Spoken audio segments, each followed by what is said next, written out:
এইটা শুধু আমার কনস্টিটিউয়েন্সিতেই হচ্ছে না, এটা সারা ত্রিপুরাতেই হচ্ছে।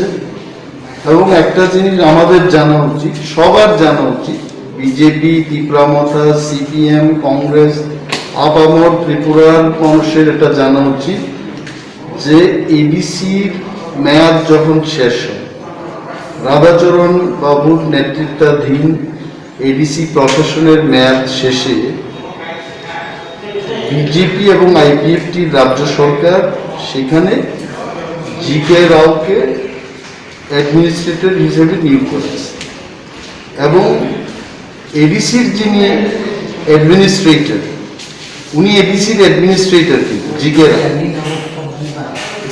ভিলেজ কমিটির যখন মেয়াদ শেষ হয়ে যায়, উনিও কিন্তু ভিলেজ কমিটিগুলোতে অ্যাডমিনিস্ট্রেটর নিয়োগ করেছেন। তো এইখানে কি হচ্ছে যে অ্যাডমিনিস্ট্রেটর দিয়ে কাজ চালানো হচ্ছে। তো যখন এডিসির ইলেকশনটা গেল, ত্রিপুরামথা ক্ষমতায় আসার পর এখন তো সেখানে অ্যাডমিনিস্ট্রেটর থাকার কথা না।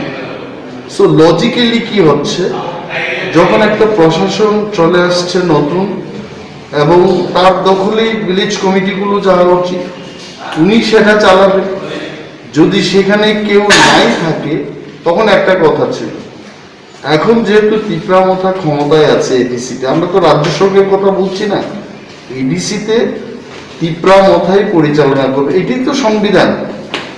এবং 163 নম্বরের ডি উপধারায় যেটা লেখা আছে যে এখানে আমরা কমিটি করতে পারি, সিএম কমিটি করতে পারে, এই ক্ষমতা বলে আমরা ভিলেজ ডেভেলপমেন্ট কমিটি বা মনিটরিং কমিটি আমরা গঠন করেছি।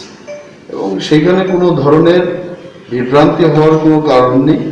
যেখানে রাজ্য সরকার ওনার পঞ্চায়েত সমিতি সেখানে পরিচালনা করবেন, ভিলেজ কমিটিগুলো যেহেতু এডিসির অন্তর্গত, সেখানে ত্রিপুরামথা ভিলেজ কমিটিগুলো পরিচালনা। এখানে কি বিভ্রান্তির কি আছে? আশাপূর্ণ রোয়াজা ভিলেজ কমিটিতে যাব, বিভিন্ন সরকারি কাজকর্মের খবর নেব।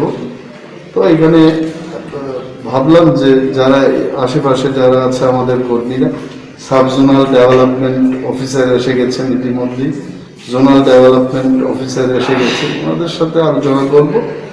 এটা কোনো সাংগঠনিক বৈঠক, আমি সরকারি কাজকর্ম দেখার জন্য এসেছি। Please subscribe Borok Post for latest news and updates. Follow Borok Post in borokpost.com, Facebook and Twitter.